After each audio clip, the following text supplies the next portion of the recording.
Hello everybody and welcome to another update video for the TCECraft MineCraft server. My name's James, I'm here with all of the new features from this update. Chris is also joining me as well. I am, yes. The power of his voice is with us. It's always with you. It's always with me. It's like God. I mean, I would say that, but you know. You never know, you never know. Thank you. Anyway, lots of features to go through in this update, so let's dive straight into it. The first one's pretty straightforward. All of these lovely crops on this farm that I've grown here, I can harvest them simply with a right click now. Works on my carrots, works on my potatoes, works on my melon, works on my pumpkin, works on wheat, and works on beetroot. And apparently does that when you click on the... No, that's just... This is what happens when we let James farm. This is always what happens when I farm, yeah. Of course, you can still use the old vein miner method using a hoe, but if you don't happen to have a hoe on you, hey, this is pretty useful as well, and mainly because you don't have to worry about replanting all of the seeds each time. So it doesn't just work on these regular crops, though. We can also go into our basement of our shed here. I'm sorry, James, your sheds. Are you kidding me? What is it? I mean... I don't spend that long building stuff for these update videos. I'm sorry, Chris. But the shed, this looks like you just sort of chat it out. This is what happens when you don't help me build. You know, you needed to be here to help me with this. I'm so... Yeah. Oh, God, it gets worse. Anyway, there's a bit of terracotta in there as well. Do you like that? The whole floor used to be terracotta, but I thought I'd burn some people's eyeballs in the video. Oh, Jesus. Anyway, this plugin does not just work on the regular crops.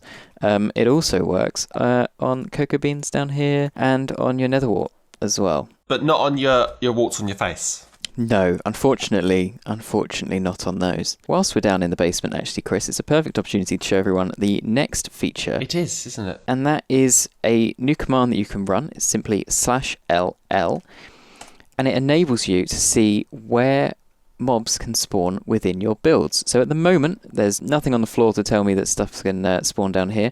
If I hit the lights, however, oh dear, we get all these red particles down here. Mobs can actually spawn whenever the hell they like in our basement down here. Our basement? Hang on. I didn't design this. It's your basement. You did. Okay, sorry, yeah. Out here, it's all yellow. That's because mobs can spawn during the night.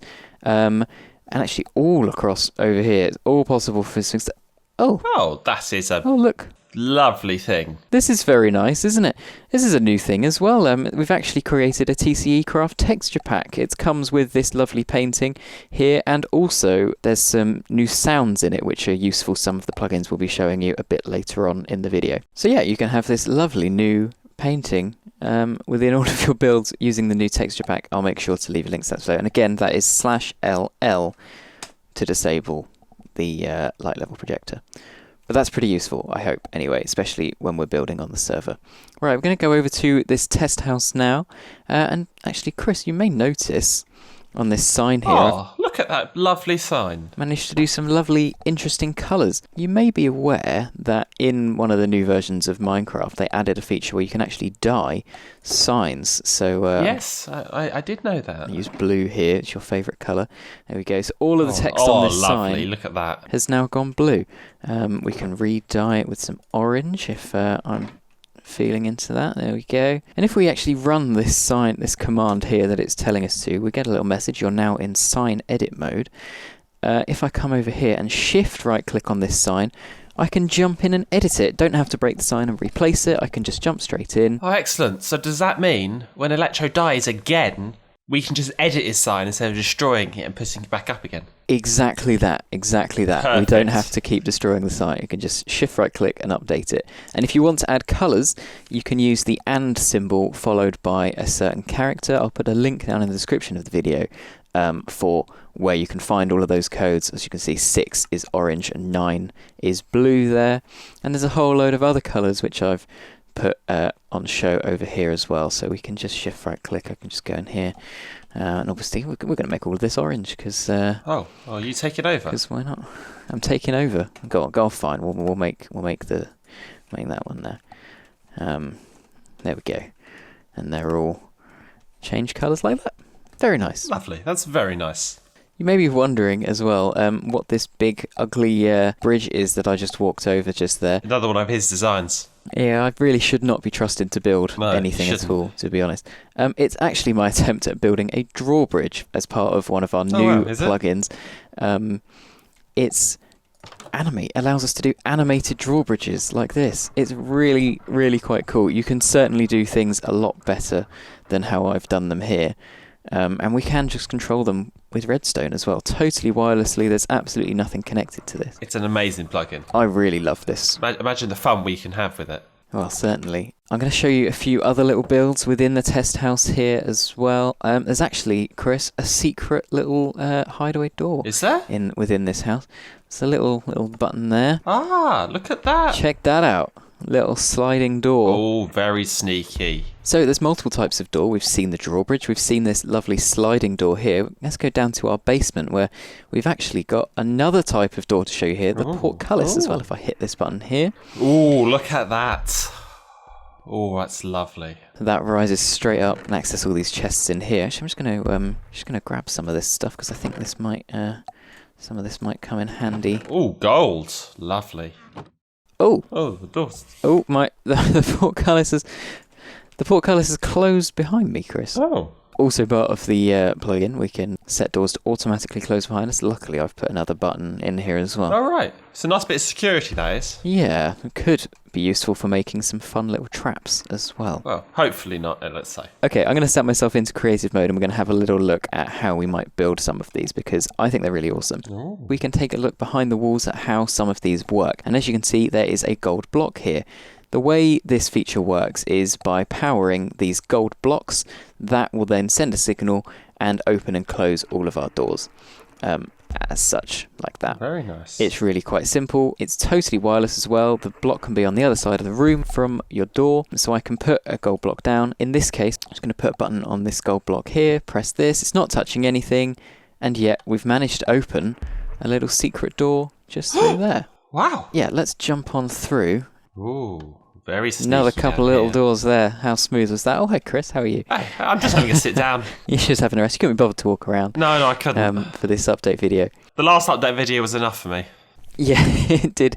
It really took it out of us, didn't it? Really did. I'm going to show people how to make a couple of these designs of doors, if you don't mind. I don't have to get up, do I? Oh, well, okay, you don't have to. Fine.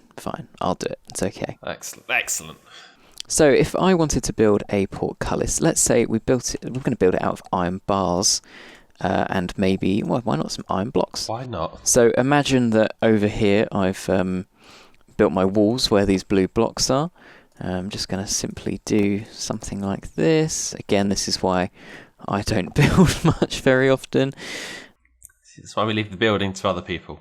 Yes. Now, to create a door, we do a command to open a little menu, and the command is always /bdm. Just like that. Oh, lovely. Look at that. I have access to all of the doors that you've just seen there, but to create a new door, we click on one of these buttons here. We're going to do a portcullis this time. So, new portcullis. Now, we have 60 seconds to do this process, and I have to type in, first, giving it a name. So, name door. Go on, Chris, give me a fun name. Cheesecake. Cheesecake. Whatever you like. Yeah. Name it whatever you like. We get given the big door tool. Now we have to tell it where the door is by clicking on the corners. One there and one there. There we go. It's as simple as that. It now knows that this is our door. I'm not quite sure what happened with that iron bar there, but it now knows that this is our portcullis door. Now the next thing we want to do is to be able to power it. I'm going to use an iron block this time. I'm going to stick a button on there. Again, if I go into BDM, I can now click on this door. And we have a whole load of other options. We'll go through some more of these in a minute, but for now we're just going to click Relocate Power Block. It will give us the big door tool again, and I'm going to click on that there. So that has now meant that we have powered our door. If I hit this button, our door will rise up. Oh, look at that. 3 blocks, and then set up there. If I press the button again, Oh, lovely. it'll close itself back down. I'll briefly show you a few of the other options within this menu here. So you can lock the door so that the redstone signal will not work on it. You can toggle it from within the menu if you so wish. You can delete the door, as we've already. You can relocate the power block. You can set the door to automatically close. There's a little bit more command timing for this, so set auto close time. It tells you how to do it though in the chat, and then in seconds, let's just say 2 seconds like that. So if I toggle it again and then toggle it to open, here we go. 1, 2, and there it goes. It's coming back down again. The other thing that is incredibly useful to remember is that Big Doors is in alpha. It has broken a couple of times whilst we've been testing it. Just once or twice. I apologise in advance for any of these problems. We will be updating the plugin as more updates become available. The reason we're adding it now is because we think it is such an amazing plugin and that you guys deserve to get to play around with it. There's so much more to it than we've even managed to fit within this video. I really just suggest you dive in, just play around, experiment with it. I think you'll have a lot of fun. I hope you've enjoyed watching this video and that it's taught you a thing or two, and we look forward to seeing the amazing creations that you come up with all these new features on the server itself. Yes, hopefully. All right. Thank you very much for watching. We'll see you next time. Goodbye. Bye.